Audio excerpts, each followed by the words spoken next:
Hello, and welcome to the Libri Labra Book Club. I am joined today by my husband, John, aka BookTube Hubby, and also by Book Club VIP member, Tom Brennan. Just really quick, if you ever want to join us on screen, you can do that by visiting patreon.com/Libri Labra and signing up for one of the tiers. There are a few different things that are offered. One is like priority replies on YouTube comments and a custom bookmark, being able to be in a rotation to select the books that we talk about, joining our Facebook book club chats, where we talk about the media that we're consuming. So there are a few different things if you want to go ahead and check that out. For the month of April, we've read Once There Were Wolves by Charlotte McConaghy. And this was a book that I nominated. And part of the reason I nominated it was, one, because I really wanted to read it, but also because there are accomplishments. Like, as you can see, it's a Book of the Month club book. And so there's like accomplishments and little rewards that you get for reading a certain number of books. And I wanted to make sure that I was kind of working towards that. So I did find the synopsis to be interesting. There's a bit of conservation stuff that happens here, and some packs of wolves are brought to Scotland, which no longer had wolves, and they're trying to kind of help things flourish. I'm trying to think of what the word I'm looking for is. Like, I guess they kind of wanted to like restabilize the ecosystem by reintroducing the wolves. And but there was a lot more going on in this book than just that. So I guess after we talk a little bit about our initial thoughts, we will jump into spoilers, and I'll let you know when that happens. So do you have initial thoughts after reading it? It surprised me a little bit, but only a little bit. Only a little bit? Yeah. Surprised you in like what sense? We'll talk about that later. Okay. Tom, how about you? Well, I think like John, before I go into a book, I try not to look at anything before I read it. So it's like, oh, here, this is what it is. So you can gather kind of what it's going to be like, but sometimes literary titles are misleading. Actually the wolves are metaphysical. No, that sort of stuff. But when I started it, I thought, I didn't know what to expect, but I was liking what I was reading. And then there was a part which I didn't much care for, but I understood why that was included in the book. But we'll get to that later. So. Okay, so if you haven't read the book, definitely go read the book and then come back and join, and watch the rest of this chat. We will now jump into spoiler territory. So I thought there was going to be more about the wolves in it, but I don't mean to say that like there wasn't necessarily enough about the wolves in it, because I think there was a decent amount. I had not expected there to be so much trauma in the book. There's a relationship between the main character, Inti, and her sister, Aggie, and they're twins. And the story goes back and forth in time. And I don't know if that's like meant to be confusing, because it doesn't really note that anywhere. You kind of just have to, through context, figure out, oh, we're back in time again. So that makes me feel like, because it's not notated like before or then or with any dates or anything like that, that there is supposed to be like this slight sense of confusion. Because I think there was like some weird things that the main character was going through, where she was questioning her reality in certain ways that really had me questioning what was happening. But so there is that sisterly relationship there. There's a relationship with their parents, who are very different people. Like her mom seems to be, what was her mom's like job? Because I knew that she was very much like into. It was either a police officer or a lawyer. She was a detective, I thought. Oh, okay. Because I wasn't sure if she was like a writer, and that's why she was researching all the. But I know that she was very much like interested in crime and stuff like that. And then her dad was more of like a conservationist, and he cared very much about trying to do what he could to slow down or prevent climate change. And I would say probably like bordering on obsessive with everything he did and the way he lived his life. But he taught them a lot of very interesting things. And obviously that's why Inti grew up to be so passionate the way she was. I think the other really interesting thing in this book was that Inti has mirror something synesthesia. I don't know the correct name for it now.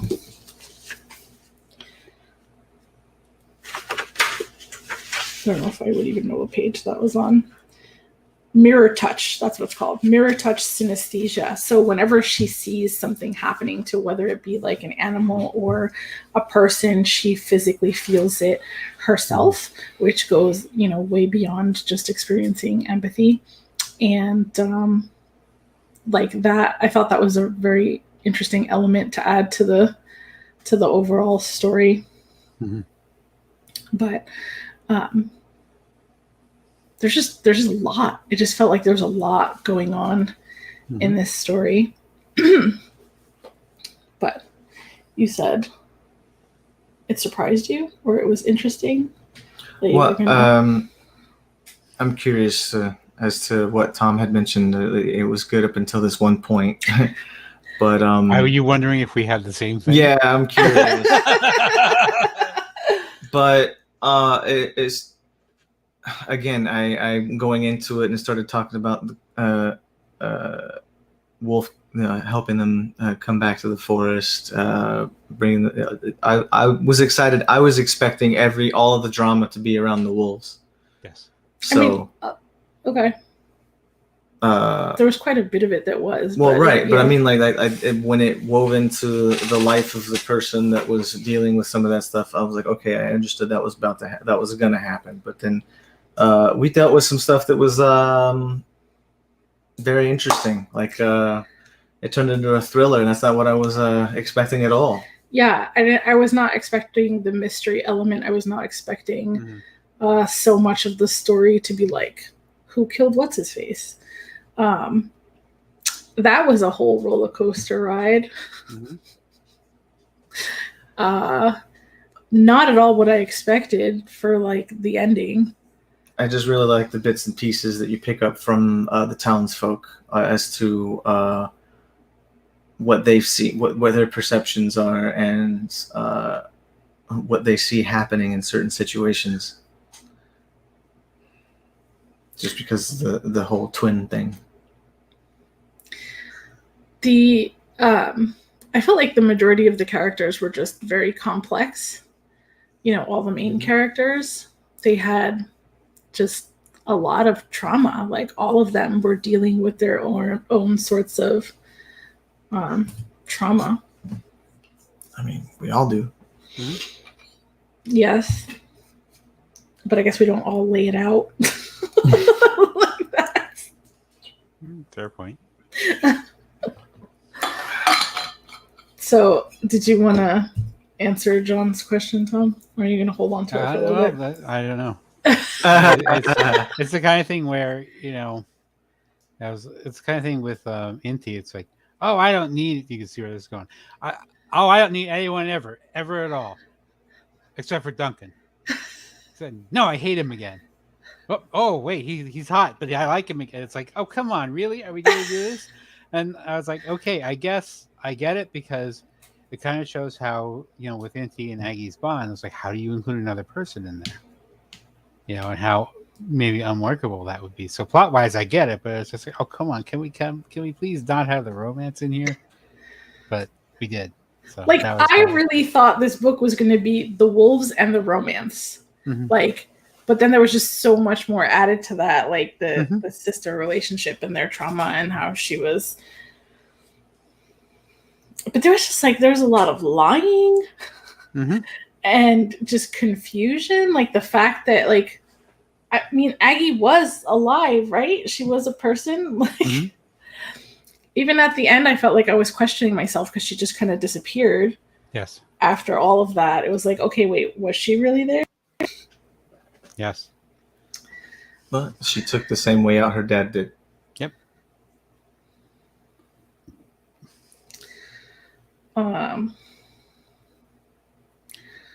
You probably don't know what we're talking about if you haven't read the book. So, Desirai, if you want to fill them in. No, because now I'm confused. Oh, okay. Like, what happened to the dad? He just wandered off into the woods and never came And back. what? I don't know how I missed that. I thought he passed away. I didn't know he just like disappeared like that. I mean, they could have thought the same thing. Mm-hmm.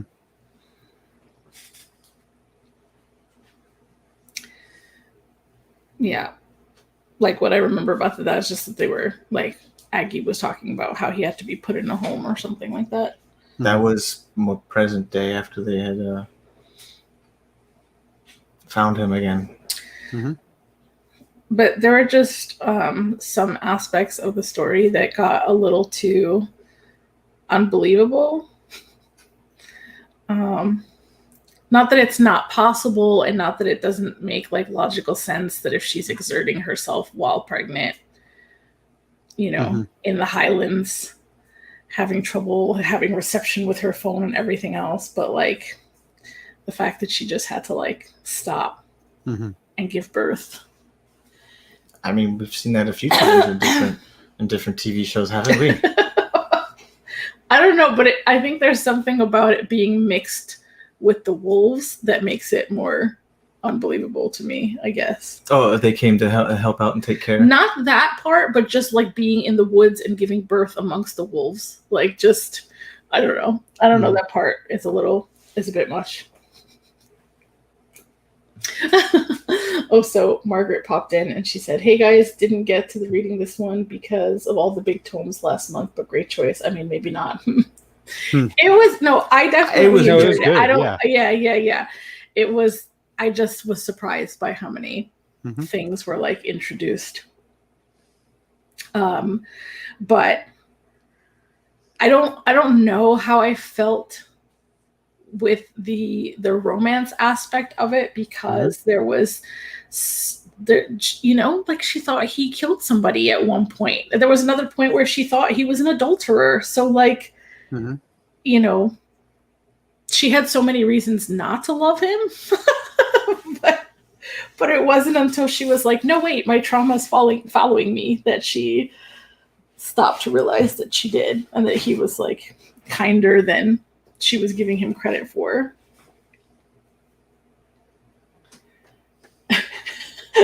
Margaret said, "Being in the woods and giving birth makes me think of Hamnet." Yeah. I forgot that happened.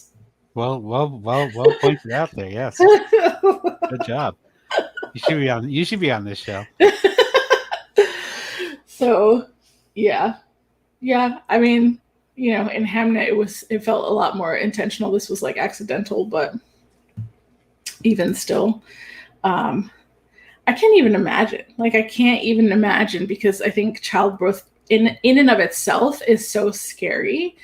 To even consider doing that at home is kind of like just really frightening to me. But doing it out in the wild by yourself, where there's no one there to like help you as you're hemorrhaging or like anything else, like, you know, I get that she kind of didn't have a choice. The baby was coming whether she wanted it to or not, but it's still wild. Awesome that the wolves helped. There was a point in the story that made me cry. Just one? You know, there was sad parts, but yeah, there was only one that actually like real tears were falling down my face when the first wolf was killed, and how I think it was Ash, right? And they explained, yeah. And how she was just grieving for him and howling for him like weeks at a time, just hoping he would hear her and return. That was just incredibly sad. So that's worth knowing as you get into the book, that there is like there's a lot of stuff that, you know, should be like content warnings. There was assault, there was obviously murder, there was you know, a husband abusing his wife. That was a little bit more off the page, I think, but there was childbirth in the woods. There was death of an animal. And dismembering of said animal. Right. So. Yeah. So it was definitely a lot. I thought you were going to say that the pregnancy was too much for you. Like, just that was like, as a scene, yes, but like over the course of the book, you know what I mean? That the romance stood out for me, because she ran so hot and cold with him. Like, one minute she's like, "Oh no, you killed those wolves, you bastard!" And I was like, "Oh, but you're so hot, I love you." And you know, it's like, "No, you did it. You're so kind." It's like, you know. Margaret also said, this is billed as a climate change environmental themed book. Yes. Does it fit? Yes. I think it fits. But I wouldn't say that was like the whole story. There was like just so much more to it. Climate change is involved, but I think it's more about the fact that back in the day, the wolves were essentially exterminated from the Scottish Highlands, and what happened to the environment as a result, which they do a good job of showing. Okay, if this is this way, this is what happens, and then this is what happens, and this is what happens, and then here we are. So I did appreciate that. I thought that was one of the better parts of the books, how they showed, okay, this chain of events happens, we're going to be here, and you know, here we are. So yeah, I think they did a good job of explaining how it just kind of disrupted the whole ecosystem with them not being there. And I may go back and read this and kind of annotate it, because I thought there were some really good quotes in places. There was a conversation that she had with one of the knitters in the knitting group. Yes. I think, right, where she's talking about how she's going to go protest, but also, you know, she was just basically explaining that you can start small, that it doesn't have to be these huge sweeping changes, and how she, you know, started growing different flowers in her garden, and that started bringing so many different creatures to her garden. And I really liked that. And it was an older person too, which I liked. Yeah. So, and just, you know, kind of challenging Inti's beliefs a little bit in regards to who's willing to stand up for the environment and what people think of it and stuff. Well, the sides are so polarized that, you know, like if anything bad happened, oh, I know who did it. It's you guys. It's like, oh, no, it's you guys. You know? And it's like, well, when actually the case, the actual truth of it is quite different. So, you know, just there was a part where, and I think it was in the past maybe, where they were camping and there were like dudes that were like, oh, we're hunting wolves.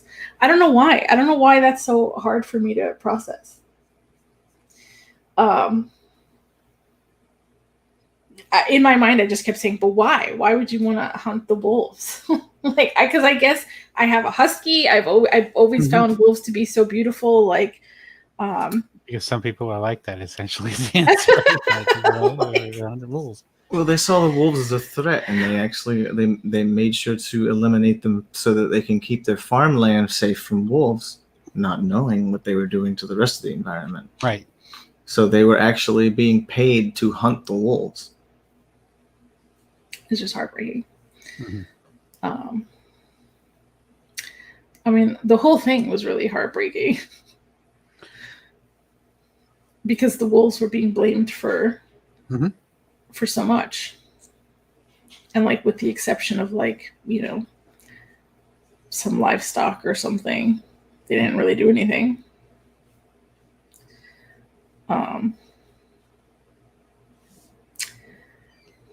They just deserved better. Mm-hmm. Humans are heartbreaking. Mm-hmm. I mean, when you consider, I forget, it was not the one who shot the first wolf. It was another of them that, Inti essentially said to him, "Look, you had months to prepare for this. We told you to put up fences and do this and do that. And you did nothing. So whose fault is it now?" But by the same token, the farmer could say, "Well, I've been here all my life. Why should I change?" Because And so I thought the struggle between the two sides was pretty well done. So.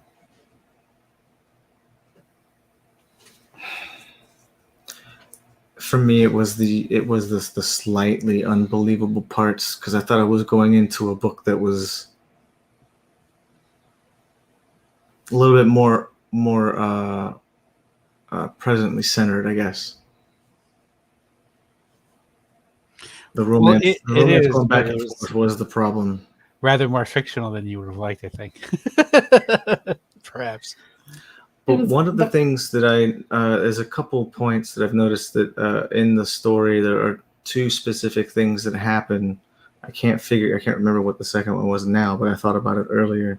But the first one being that her lying to her sister about Gus, like all of that seems like a turning point that I wonder if anybody even realizes how or why. And I was thinking, just that alone, I thought like that lie alone like completely changed the outlook of the book. Do you recall the line? The lie? The line. What line was it? It was her telling. It was when she was talking to her sister about Gus, and she's always, "Oh, he's out there somewhere." And she's like, "No, he's not. Right. I killed him." Mm-hmm. So, to me, I think that was a turning point for everything, and I don't like the fact that so much was banking on. I don't know. I feel like there's so much more to this, like involved in the story, that one thing being changed would change the outlook. I don't know. To me, it's I wish there was more ties back to it. Mm-hmm. But I think you're supposed to figure out the trauma and what happened behind the scenes. Like they don't actually explain everything. That I do like. Mm-hmm. So what were you gonna say? That she essentially like took her sister's fear away at that moment. And so like whatever state her sister was in, she kind of snapped out of it after that. Right. Even though it hadn't been truthful. Right. But it also gave her an idea to help. Because I think she was trying to return the favor. Oh. I don't know about like using murder to return favors, but I mean, I guess. Not knowing that it was a complete lie. But I don't even remember what happened to Gus. I think they Inti threatened him. And then she basically said they were leaving. Oh. That's right.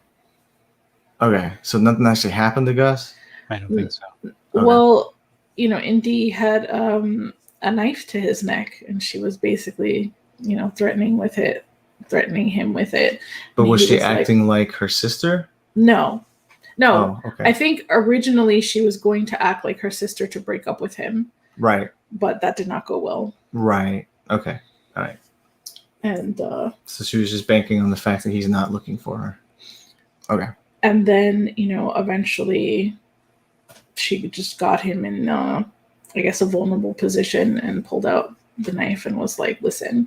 And he was like, "I thought you couldn't hurt anybody." And she was like, "When it comes to my sister, there's nothing I won't do." So. Right. And, she was obviously demonstrating the truth of that. So, but Gus was a trash human. It's true. And yet they were together despite all those warning signs. So I mean, Same to how you, many red Margaret. flags? Enjoy the rest of the weekend. Thanks for popping in. Sorry. It's all right. Sorry, Tim. It's like, how many more red flags do you need? I mean, They're overlooked when you feel like every time you bring them up, you feel threatened. mm-hmm. So it's easy to say, oh well, they should have done this. If you chances are, if you're saying something like that, then you don't understand the situation. Is in my opinion, which is likely true here. Well, I think, when it's the first time something like that is happening, Mm-hmm. you're not going to catch the red flags. It's when it happens again that you're going to start to notice them. But I agree with Inti that regardless of what she was seeing of Gus, the last thing that happened is not anything I would have predicted, because normally in relationships like that, where somebody is like really possessive and slightly violent, they're also very jealous. So the fact that that whole scene happened, and what they did to Aggie, where he was just like sharing her with other people like that, just that's horrible. And I agree that she never could have imagined that that's where that would have went. Right. But also too, how Aggie acts through the novel, especially when, she, in her mind, is protecting herself and her sister. And that's when bad things happen. And then everybody thinks, oh, it's the wolves, or it's these for this person, or that person. It's like, well, not necessarily. So, would Aggie be considered a wild animal in that sense?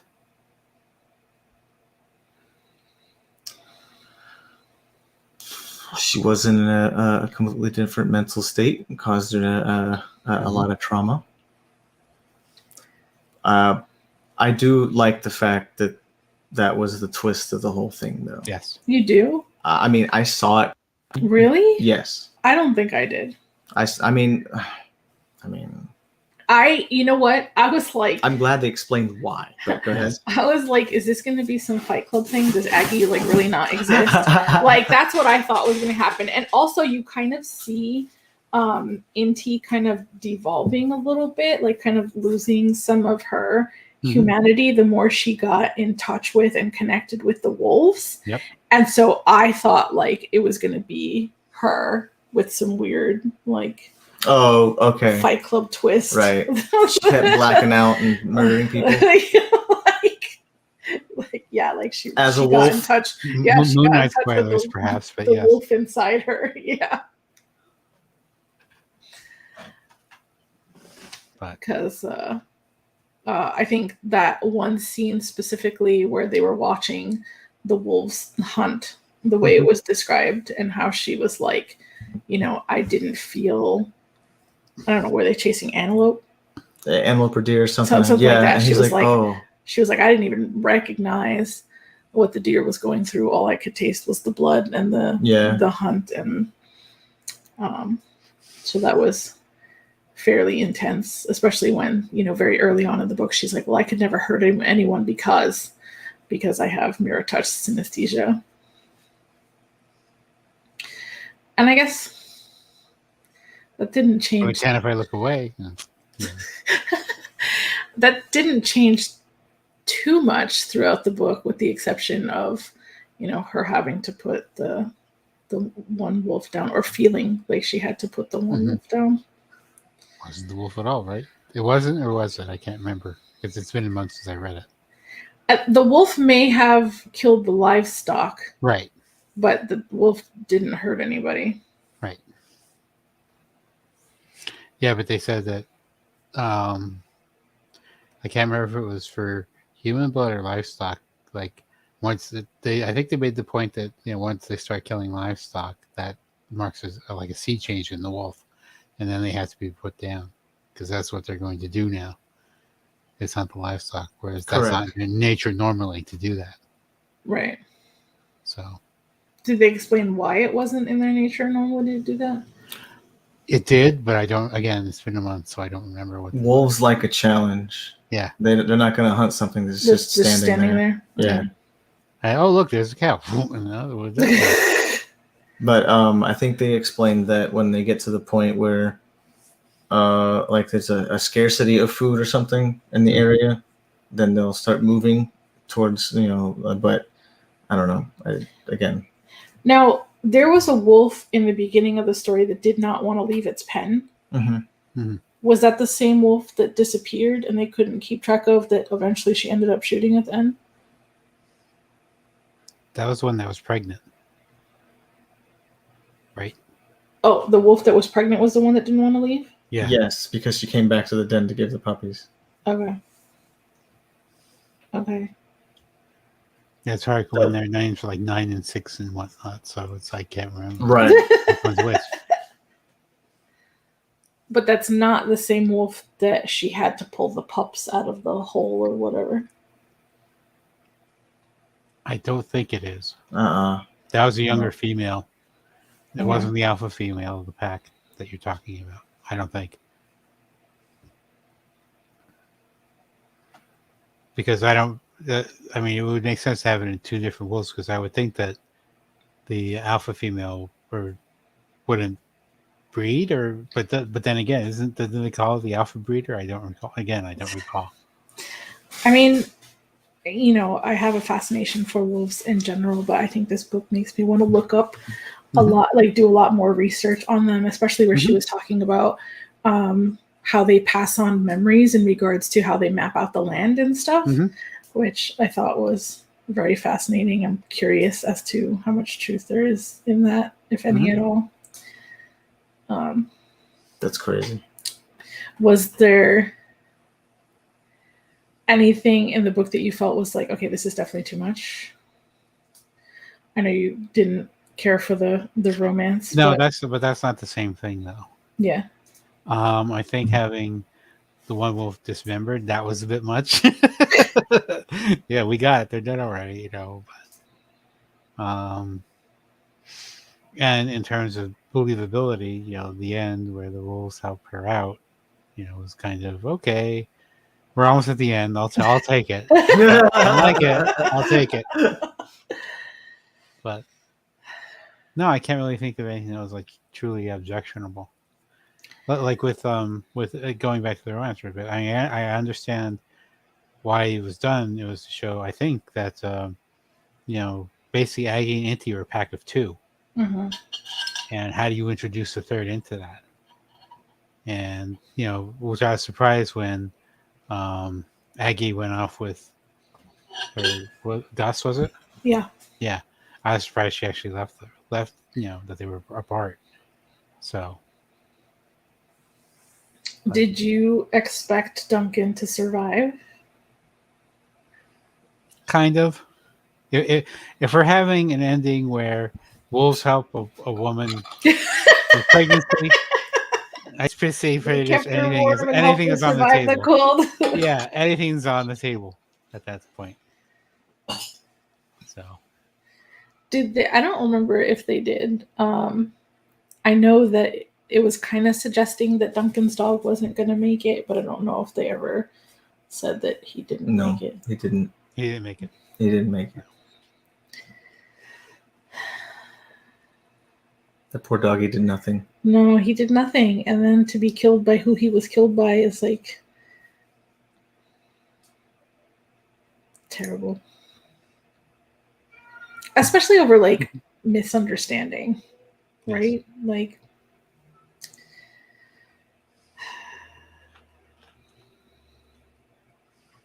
that's awful. Oops.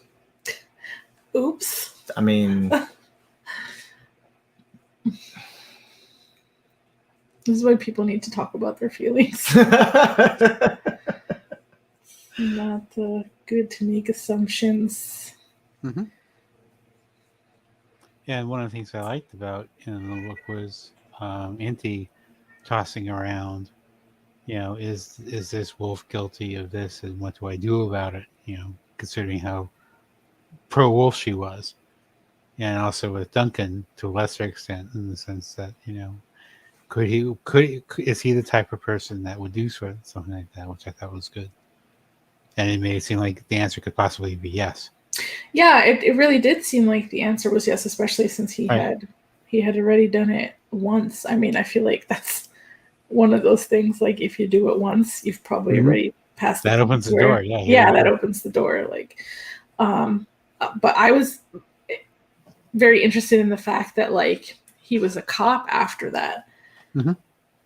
Before they kind of explained how everything unfolded, I was like, wait a minute, he murdered somebody and they allowed him to be a cop? How does that happen? Like, how does that work? But go ahead. No, just that, I think at some point I also probably believed like, oh, well, then it must have been a wolf that killed Stuart. Right.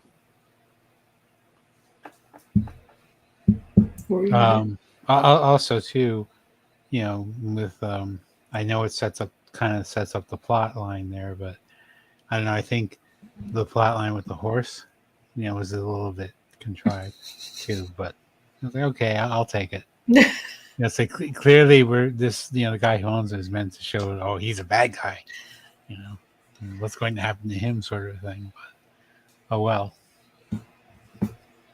What was the deal with like everybody pointing out that she was pregnant? Was that just to be like, you can't hide things? It depends on who's saying it and like what they would know to say that, I think, is, if I recall. I mean, like most people were like, you shouldn't be doing that in your condition. Like Right. people just kept approaching her. Well, they picked up on it. I mean, and in a farm town like that, they probably pay attention to every little thing. Well, the older women would know, I would think, if she was. They would be the first ones to pick up on it. Yeah, but it was even men that were like saying it. Well, yeah, but we don't know what the order of operations was. Like, did one of the women say, "Oh, hey, she's pregnant," and like, so like ratify. I guess that could happen. Like, who knew what and when did they know it, sort of a thing. So.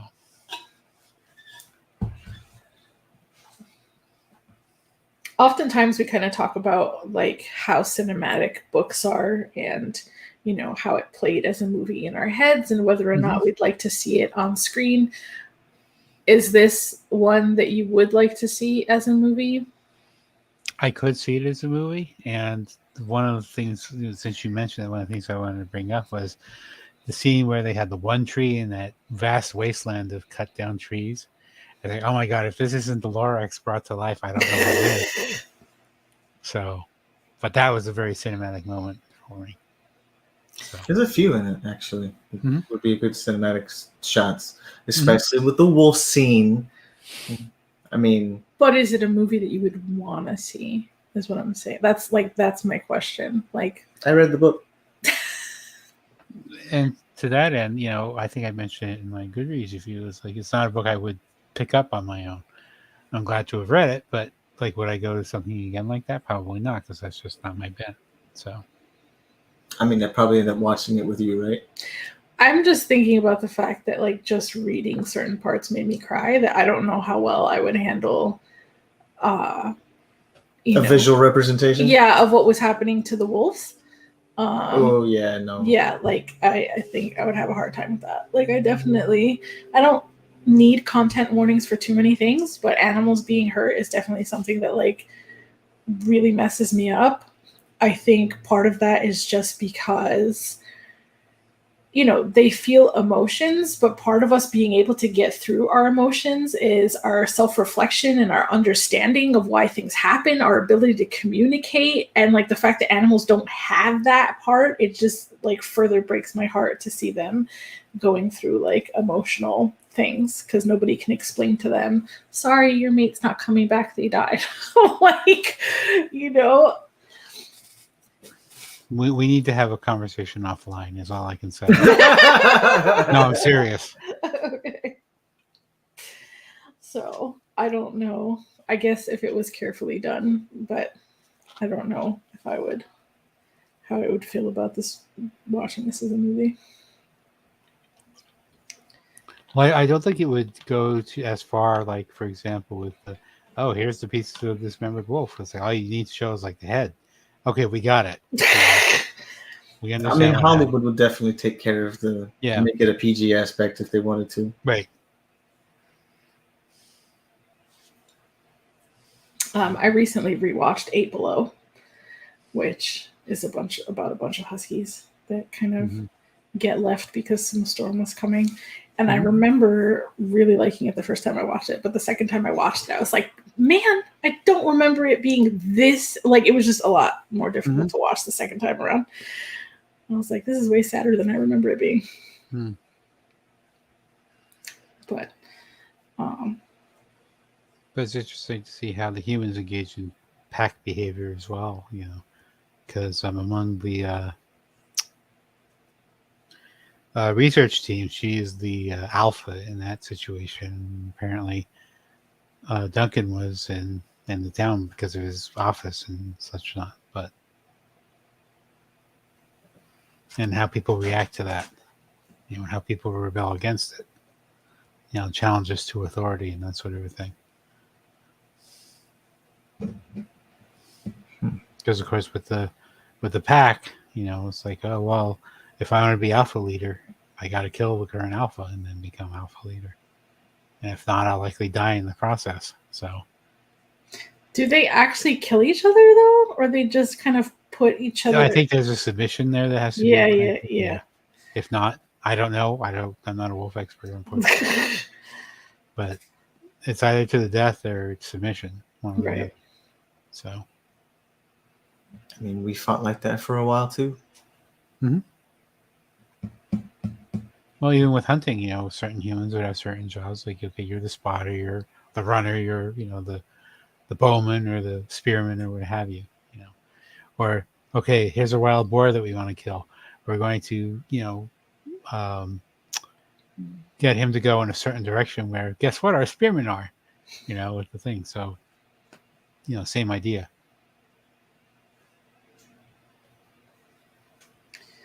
I thought the other aspect that was really fascinating was just how collaborative their hunting was, even with the pups, how they just like look at each other and know what they're supposed to do in regards to how they chase or corner or pin the animal. And that's why they said it was important for the mothers or the pack to teach the youngins how to do it so that they can pass it along. So maybe we should watch some wolf documentaries. I'm okay with it. Okay. I don't know if this was a debut novel. I'm not sure. What did you think of the audiobook? Oh, her debut novel is called Migrations. Right. And that was you said the title. It's like, oh yeah, that's what it is. Yeah, but so this is not debut, but the author is from Australia.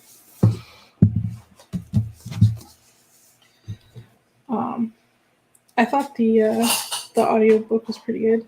Yes, I agree. I enjoyed it, especially with like the different accents in there. They were very distinguishable. So yeah, I think my question was, would you read anything else by this author? I'm not sure. It's not the quality of the work. It's just not something that you would normally pick up. Right. I'm curious what Migrations is about because it sounds like another environmental. Yeah, I think it is. How about you, John? I mean, you're right. What you know, obviously, right?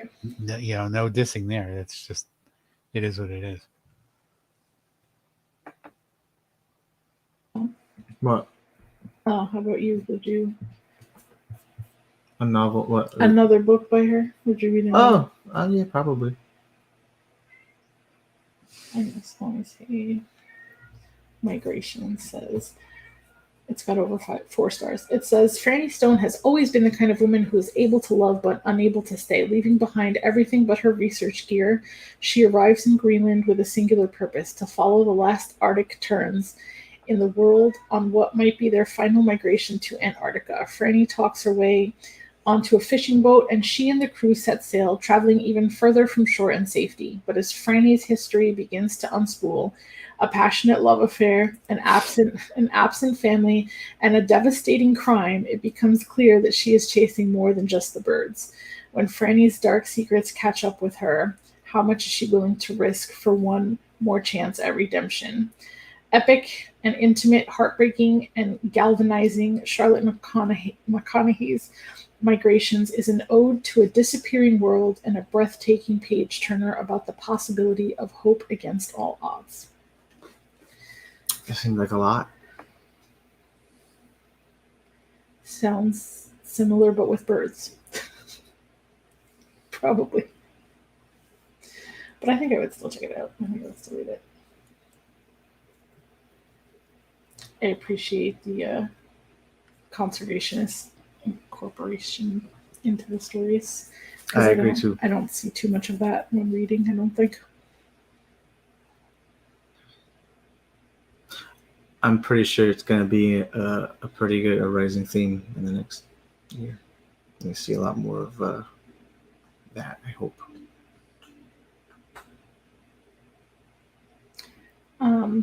Were there any favorite characters?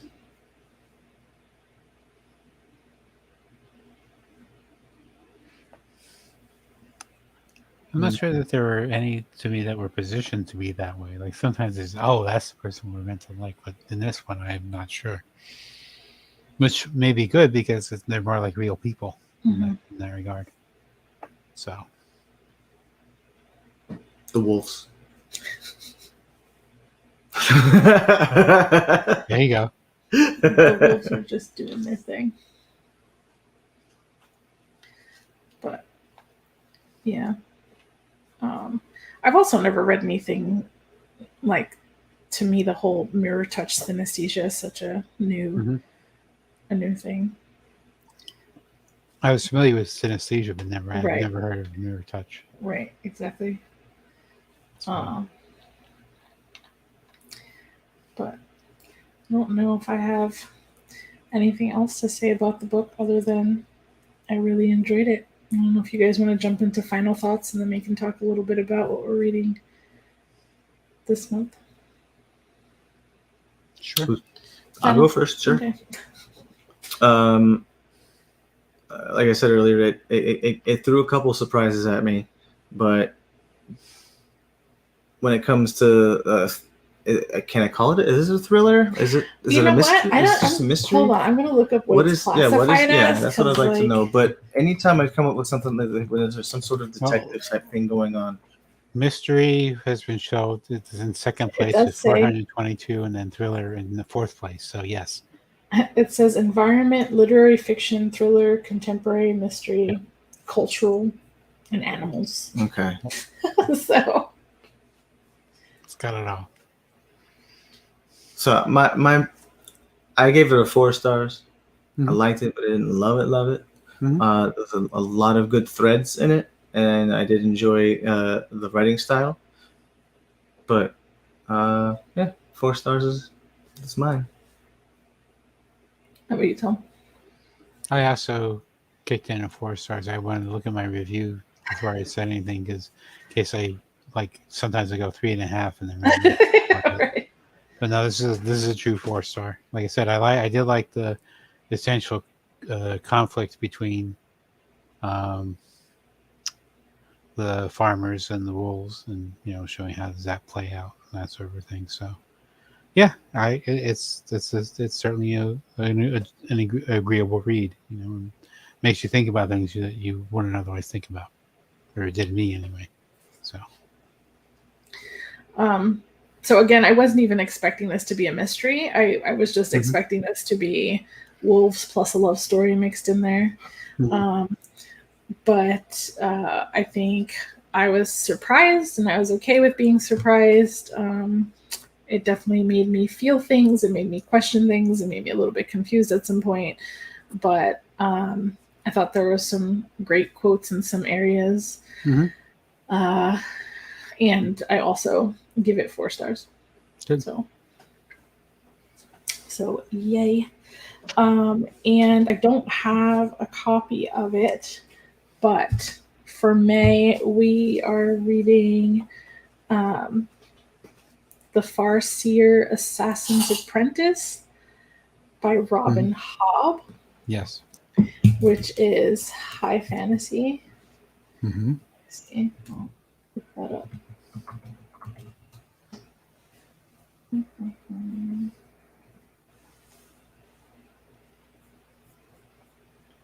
Yep, fantasy, epic fantasy, high fantasy, adventure, science fiction fantasy. But I have like had it recommended. Sometimes they look a lot alike, like Star Wars. There are a few people that I follow that absolutely like were blown away by it, so I'm excited to finally read it. It is part of a trilogy, as far as I know. Yes. Did you want to share a little bit about why you nominated it? Basically, it's a book I should have read by now. No, it's just a classic fantasy novel, you know, and it's something I wanted to cross off my list. So, interestingly, Robin Hobb was on my radar after like Jay Kristoff had read one of her books and couldn't stop talking about it. I think they're when you start the Assassin's Apprentice, you'll see why. Okay. So the title should give you a hint. All right, cool. So I'm looking forward to checking that out for the month of May. If you've hung out this far, thank you very much for joining us. One more time, if you ever want to join us on screen for the discussion, you can do so by becoming a book club VIP member at patreon.com/Libri Labra. And there's different perks, so definitely head on over there and at least, read some stuff, check it out. So see you all next month. Thanks for joining us. Thanks for joining us. Bye. Bye.